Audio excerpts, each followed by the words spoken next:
Om Shanti.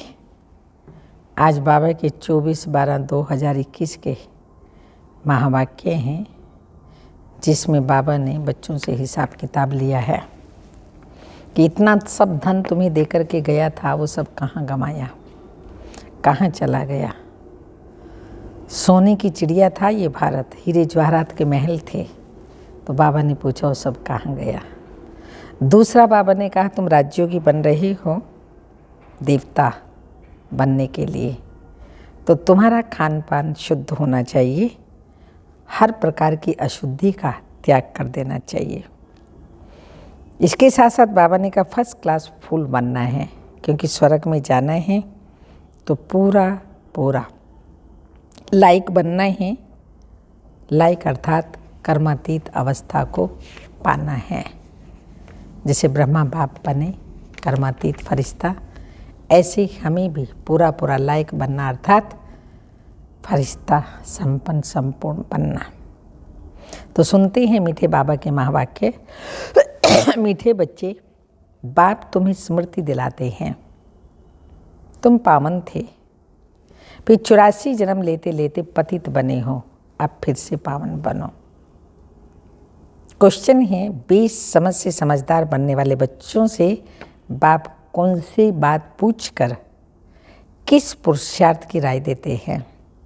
Answer, बच्चे हमने तुमको कितना धन दिया था, तुम्हारे पास अनगिनत धन था, फिर तुमने इतना सब कहाँ गंवाया। तुम इतने इंसॉल्वेंट कैसे बने। भारत जो सोने की चिड़िया था वह ऐसा कैसे बन गया। अब बाप राय देते हैं बच्चे फिर से पुरुषार्थ कर राजयोग सीख कर तुम स्वर्ग का मालिक बनो। ओम शांति। बच्चे यहाँ किसको याद करते हैं, बैठे हैं तो किसको याद कर रहे हैं। तो बच्चे कहते हैं अपने बेहद के बाप को। वो कहाँ हैं, उनको पुकारा जाता है ना, हे पतित पावन आओ आदि आदि। आजकल सन्यासी भी कहते हैं पतित पावन सीताराम आदि आदि, अर्थात हम पतितों को पावन बनाने वाले आओ। यह तो बच्चे समझते हैं पावन नई दुनिया सतयुग को, पतित पुरानी दुनिया कलयुग को कहा जाता है। अभी तुम कहाँ बैठे हो, कलयुग के अंत में, इसलिए पुकारते हैं बाबा आकर हमको पतित से पावन बनाओ। हम कौन हैं। तो बच्चे कहते अहम आत्मा। आत्मा को ही पावन बनना है। आत्मा पवित्र बनती है तो फिर शरीर भी पवित्र मिलता है। आत्मा पतित है तो फिर शरीर भी पतित है। यह शरीर तो मिट्टी का पुतला है, आत्मा तो अविनाशी है। आत्मा इन ऑर्गन्स द्वारा कहती है, पुकारती है हम बहुत पतित बन गए हैं, हमको आकर पावन बनाओ। बाप पावन बनाते हैं, 5 विकारों रूपी रावण पतित बनाते हैं। पावन सतयुग को पतित कलयुग को कहा जाता है। अभी तुमको बाप ने स्मृति दिलाई है, तुम पावन थे, फिर ऐसे 84 जन्म लिए। अभी बहुत जन्म के अंत के भी अंत में हो। 84 जन्म पूरे हुए हैं। यह तो मनुष्य रूपी सृष्टि रूपी झाड़ है। मैं इनका बीज रूप हूँ। मुझे बुलाते हैं हे परम पिता परमात्मा, गॉड फादर, लिबरेटर और गाइड भी है। हर एक अपने लिए कहते हैं मुझे छुड़ाओ, और पंडा बनकर शांति धाम में ले जाओ। सन्यासी आदि भी कहते हैं स्थायी शांति कैसे मिले।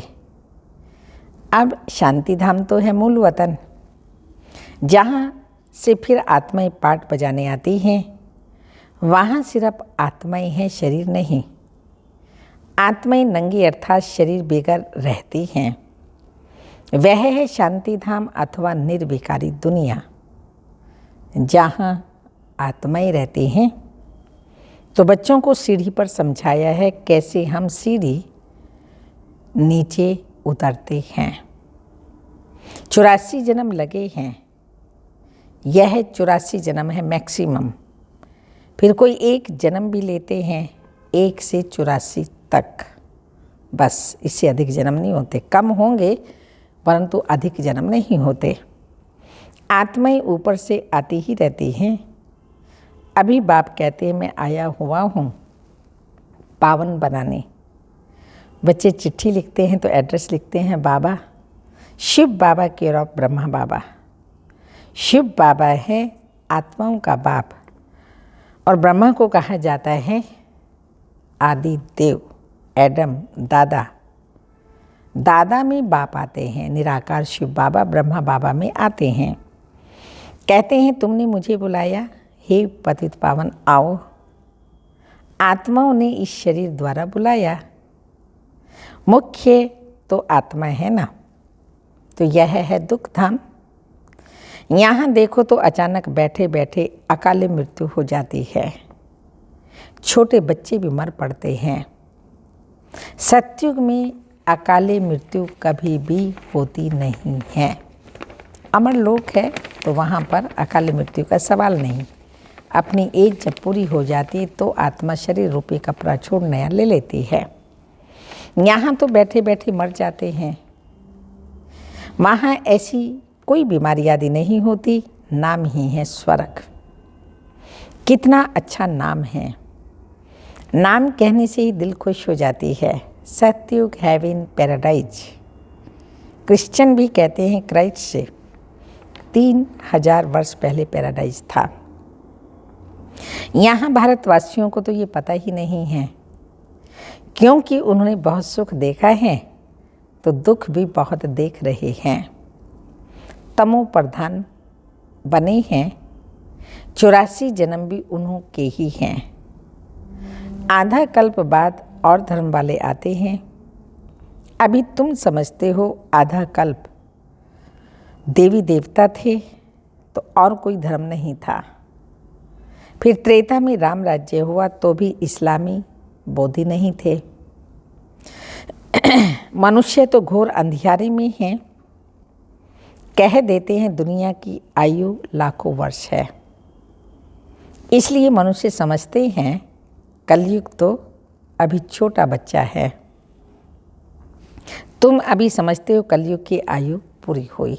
छोटा बच्चा नहीं है बल्कि शेष बचा है, कलयुग की आयु अभी पूरी हुई। फिर सतयुग आएगा। इसलिए तुम आए हो बाप से स्वर्ग का वर्षा लेने।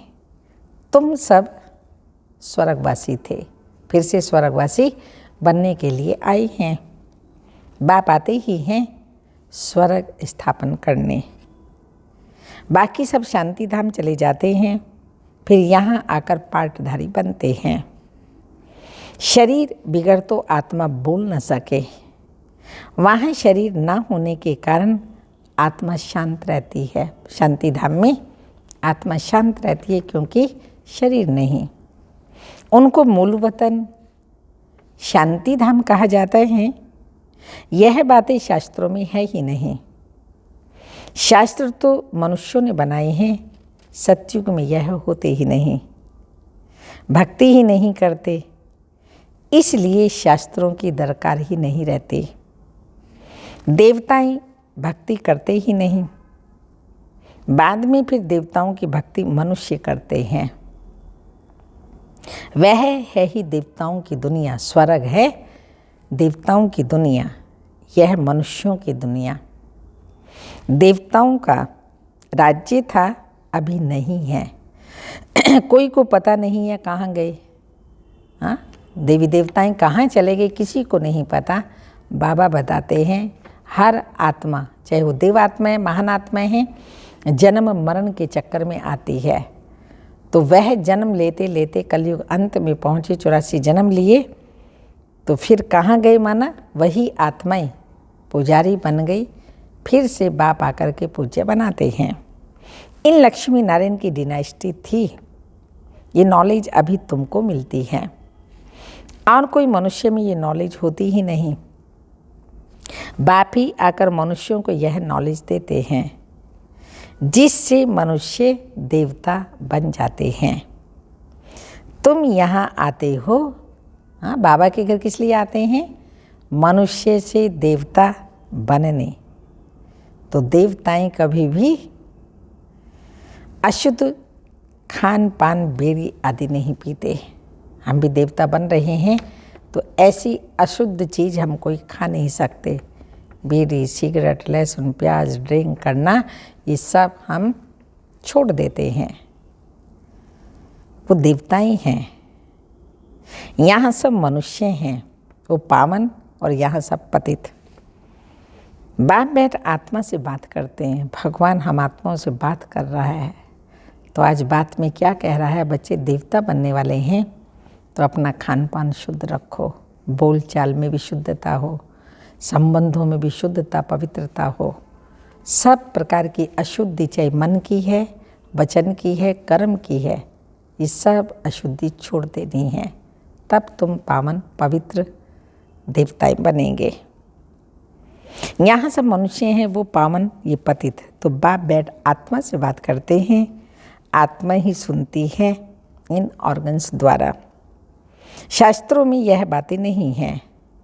सतयुग में रावण होता ही नहीं, दुख का नाम ही नहीं। फिर धीरे धीरे दुख शुरू होता है। फिर तुम्हारे पास अथाह धन रहता है। भक्ति मार्ग में तुम मंदिर बनाते हो तो पहल होता है सोमनाथ का मंदिर। बड़े बड़े हीरे जवाहरात थे तुम्हारे पास, उनकी कोई कीमत भी कर नहीं सकते। इतना अथाह धन था जो कोई भी कीमत नहीं कर सकता है। मुख्य सोमनाथ का मंदिर जो भक्ति मार्ग में पहल बनाया।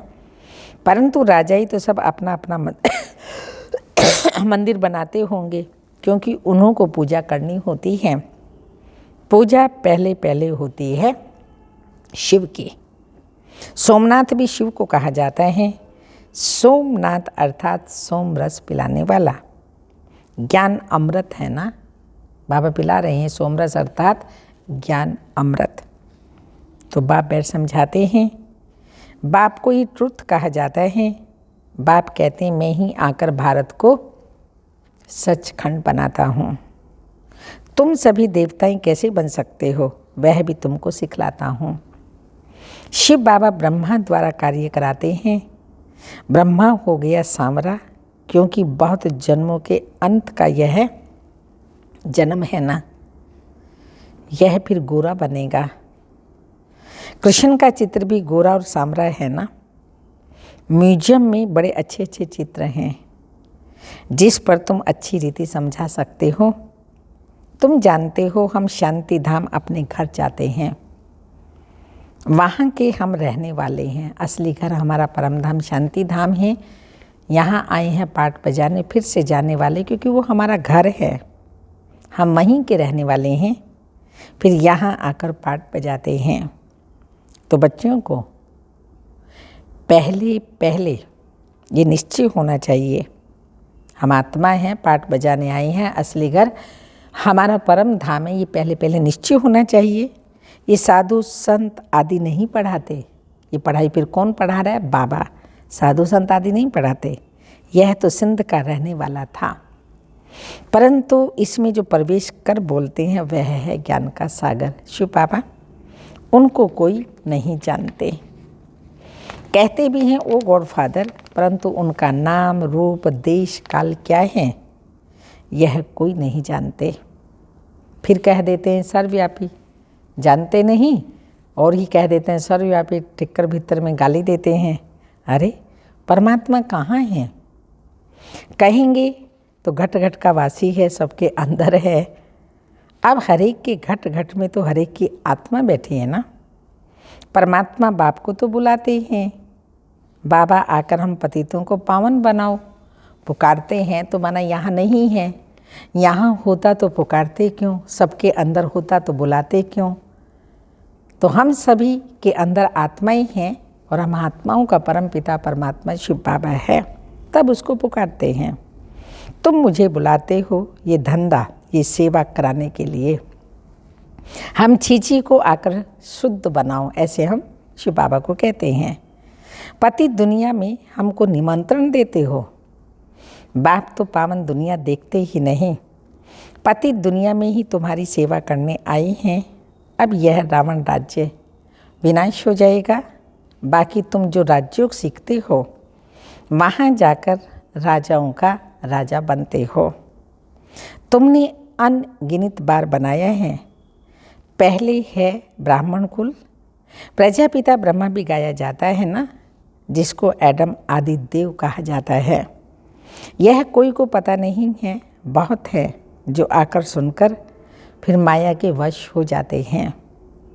पुण्य आत्मा बनते बनते पाप आत्मा बन जाते हैं। माया बड़ी ज़बरदस्त है, सबको पाप आत्मा बना देती है। यहाँ कोई भी पवित्र पुण्य आत्मा नहीं है। कलयुगी दुनिया में कोई भी पुण्य पवित्र आत्मा नहीं है। पवित्र आत्माएं देवी देवता थे। जब सभी पतित बन जाते हैं तब बाप को बुलाते हैं। अभी है ही रावण राज्य, पतित दुनिया। इनको कहा जाता है कांटों का जंगल। सतयुग है गार्डन ऑफ फ्लावर्स।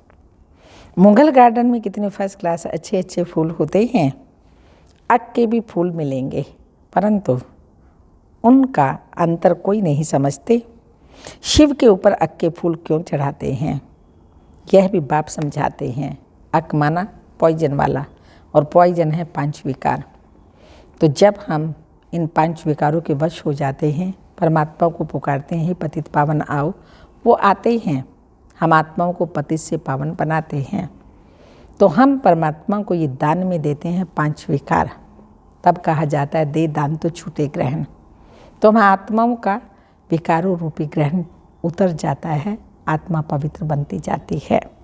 तो इसलिए बाबा ने कहा अक के फूल वो लेकर के लोग शिव पर चढ़ाते हैं। यह भी बाप समझाते हैं। मैं जब पढ़ाता हूँ तो उनमें कोई फर्स्ट क्लास फूल हैं, कोई मोतिये का, कोई रतन ज्योति का, कोई अक के फूल हैं। हर एक अपने आप को देख लीजिए कि हम कौन से फूल बने हैं। नंबर पर तो है ना। तो इनको कहा जाता है दुख धाम मृत्यु लोक, और सतयुग है अमर लोक। नई दुनिया बनाने वाला है ही बाप। उनको ही नॉलेजफुल कहा जाता है। वह चैतन्य बीज रूप है। उनको ज्ञान का सागर कहा जाता है। ऐसे नहीं कि सबके अंदर को जानते हैं, क्या सोच रहा है कोई, क्या नहीं सोच रहा। और कलयुग में तो व्यर्थ फालतू ही सोचेगा, वो थोड़ी बैठ के बाबा जानता है। पर होल सेल में कहते हैं बाबा सब गलत ही सोचेंगे, नेगेटिविटी ही मन में होगी। इसलिए अंदर को जानने वाला कहते हैं अंतर्यामी है। यह मनुष्य झूठ बोलते हैं। बाकी ज्ञान सागर ठीक है, ज्ञान का सागर कहते हैं, बाबा कहते हैं ये ठीक है। चैतन्य बीज रूप है। सृष्टि के आदि मध्य अंत को जानते हैं, इसलिए ज्ञान का सागर कहा जाता है। सृष्टि के आदि मध्य अंत का ज्ञान तुम बच्चों को दे रहे हैं। सतयुग त्रेता द्वापर कलयुग, यह चक्र फिरता ही रहता है। संगम युग पर दुनिया चेंज होती है। अभी तुम संगम युग पर खड़े हो और तुम राजयोगी हो। तो बाप बैठ पढ़ाते हैं। बाप के जो बच्चे बनते हैं वह राजयोग सीखते हैं। पहले पहले मुख्य बात यह समझने की है कि बाबा बाबा भी हैं, फिर सुप्रीम टीचर भी हैं, सुप्रीम फादर भी है। अभी तुमको शिव बाबा पढ़ाते हैं, यह तुम्हारा सत्य गुरु भी है। तुम सबको वापस ले जाएंगे, जिसको शिव की बारात कहा जाता है। सब भक्तों को भगवान पढ़ाकर स्वर्गवासी बनाते हैं। ये बातें कोई शास्त्रों में नहीं हैं। आज तक सुनी ये बातें कि भगवान पढ़ाई पढ़ाते हैं हमको स्वर्गवासी बनाने के लिए। शास्त्रों में तो इस दादा ने भी बहुत पढ़े हैं। बाप नहीं पढ़ते, शिव बाबा कुछ पढ़ता नहीं, वो तो ज्ञान के सागर हैं। बाप तो खुद सदगति दाता हैं। उनको तो कोई शास्त्र पढ़ने की दरकार ही नहीं। करके सिर्फ रेफर करते हैं, सो भी सिर्फ गीता को। सर्व शास्त्रमयी शिरोमणि गीता भगवान ने गाई, परंतु भगवान किसको कहा जाता है यह भारतवासी नहीं जानते। बाप को सर्वव्यापी कह देते हैं तो यह जैसे डिफेम करते हैं, बाप की इंसल्ट करते हैं, इसलिए पतित बन जाते हैं। फिर पावन कौन बनाए? जिसको इतना डिफेम किया वही आकर पावन बनाते हैं। कहते हैं मैं निष्काम सेवा करता हूँ, तुमको विश्व का मालिक बनाता हूँ, मैं नहीं बनता हूँ। स्वर्ग में मुझे, हम सब याद करेंगे स्वर्ग में राज्य करने बैठ जाते हैं, शिव बाबा को भूल जाते हैं। स्वर्ग में मुझे याद ही नहीं करते हो। दुख में सिमरन सब करे, सुख में करे ना कोई। इनको दुख का और सुख का खेल कहा जाता है। स्वर्ग में और कोई धर्म होता ही नहीं, वह सब आते ही बाद में हैं। क्रिश्चियन लोग खुद कहते हैं 3000 वर्ष पहले स्वर्ग था और कोई धर्म नहीं था, हम आत्मा शांति धाम में थे। ये बातें कोई शास्त्रों में नहीं हैं। बाप इस ज्ञान से सद्गति करते हैं जिसका नाम गीता रखा है। वो शास्त्र बना, गीता नाम रखा है। बाप को बुलाते हैं, आकर यहाँ से स्वर्ग में ले चलो, तो पुरानी दुनिया का विनाश हो जाएगा। नेचुरल कैलेमिटीज तूफान आएंगे बहुत जोर से। बाप आकर बेसमझ को समझदार बनाते हैं।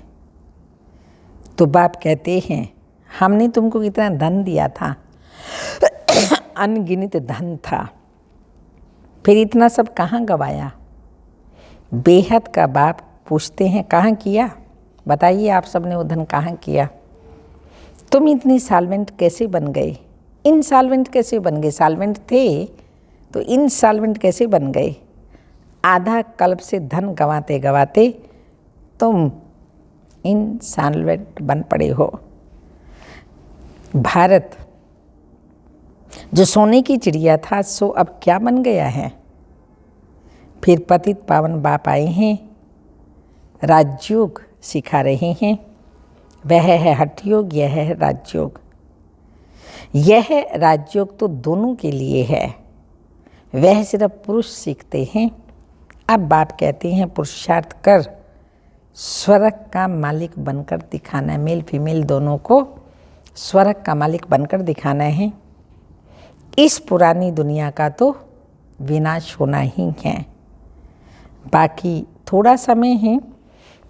लड़ाइयाँ भी ज़रूर हो जाएंगी, शुरू हो जाएंगी लड़ाइयाँ। एटॉमिक बॉम्ब्स शुरू तब करेंगे, एटॉमिक बॉम्ब्स आदि शुरू तब करेंगे जब तुम्हारी कर्मातीत अवस्था होगी और स्वर्ग में जाने के लायक बनेंगे। तब तक बनाते रहेंगे बॉम्ब्स आदि, तब तक बनते रहेंगे। बाप फिर भी बच्चों को कहते हैं, क्या कहते हैं बाबा? बार बार कहते हैं बच्चों को याद की यात्रा करते रहो। इसमें ही माया विघ्न डालती है, ज्ञान सुनाने में माया विघ्न नहीं डालती, पर जितना बाप को याद करते हैं उसमें उतना माया विघ्न डालती है। अच्छा, मीठे मीठे सिक्की लदे बच्चों प्रति माता पिता बाप दादा का याद प्यार। Good morning, diamond morning. रूहानी बाप की रूहानी बच्चों को नमस्ते। हम रूहानी बच्चों की रूहानी माता पिता बाप दादा को याद प्यार। गुड मॉर्निंग, डायमंड मॉर्निंग, ओम नमस्ते। धारणा के लिए मुख्य सार हैं, देवता बनना है इसलिए खान पान बड़ा शुद्ध रखना है। खान पान की शुद्धता चाहिए, अशुद्धि को त्याग देना है। सेकंड पॉइंट, फर्स्ट क्लास फूल बनना है। स्वर्ग में जाने के लिए पूरा पूरा लायक बनना है। कर्मातीत अवस्था बनाने के लिए पुरुषार्थ करना है। वरदान, श्रेष्ठ कर्म द्वारा सिमरन योग्य बनने वाले, श्रेष्ठ कर्म द्वारा सिमरन योग्य बनने वाले योग युक्त युक्ति युक्त भाव। आपका एक एक कर्म जितना श्रेष्ठ होगा उतना ही श्रेष्ठ आत्माओं में सिमरन किए जाएंगे। भक्ति में नाम का सिमरन करते, लेकिन यहाँ जो श्रेष्ठ आत्माएं हैं उनके गुणों और कर्मों का मिसाल बनने के लिए सिमरन करते हैं। जो कर्मों का मिसाल वो बनाने के लिए सिमरन करते हैं, तो आप श्रेष्ठ कर्मों के आधार पर सिमरन योग्य बनते जाएंगे। इसके लिए योग युक्त बनो, हर कर्म योग युक्त होकर के करो तो हमारे श्रेष्ठ कर्म बनेंगे। योग युक्त बनने से हर संकल्प, शब्द व कर्म युक्ति युक्त अवश्य होगा। उनसे अयुक्त कर्म व संकल्प हो ही नहीं सकता। यह भी कनेक्शन है। याद में रहेंगे बाबा की तो कर्म यादगार बन जाएंगे। उनसे कोई भी अयुक्त कर्म, बोल, संकल्प हो ही नहीं सकता। स्लोगन, निमित्त और निर्माण। हाँ, निमित्त और निर्माण चित्त, जो निमित्त निर्माण चित्त हैं वही सच्चे सेवाधारी के लक्षण हैं। निमित्त निर्माण चित्त के ही सच्चे सेवाधारी के लक्षण हैं। आज की तपस्या का पॉइंट है, एक बाप दूसरा ना कोई। यही आपकी अखंड अटल साधना है। यह अखंड अटल साधना वहाँ अखंड राज्य का अधिकारी बना देती है। यहाँ का छोटा सा संसार, बाप दादा, माता पिता, सॉरी भाई इसको काट दो। तपस्या की पॉइंट, साधनों को आधार नहीं बनाओ, लेकिन साधना के आधार से साधनों को कार्य में लगाओ। यदि साधना की स्थिति में रह साधनों को कार्य में नहीं लगाते, कोई ना कोई आधार को अपनी उन्नति का आधार बना देते हो, तो जब वह आधार हिलता है तो उमंग उत्साह भी हिल जाता है। वैसे आधार लेना कोई बुरी चीज़ नहीं है, लेकिन आधार को फाउंडेशन नहीं बनाओ। आधार को फाउंडेशन नहीं बनाओ। ओम शांति।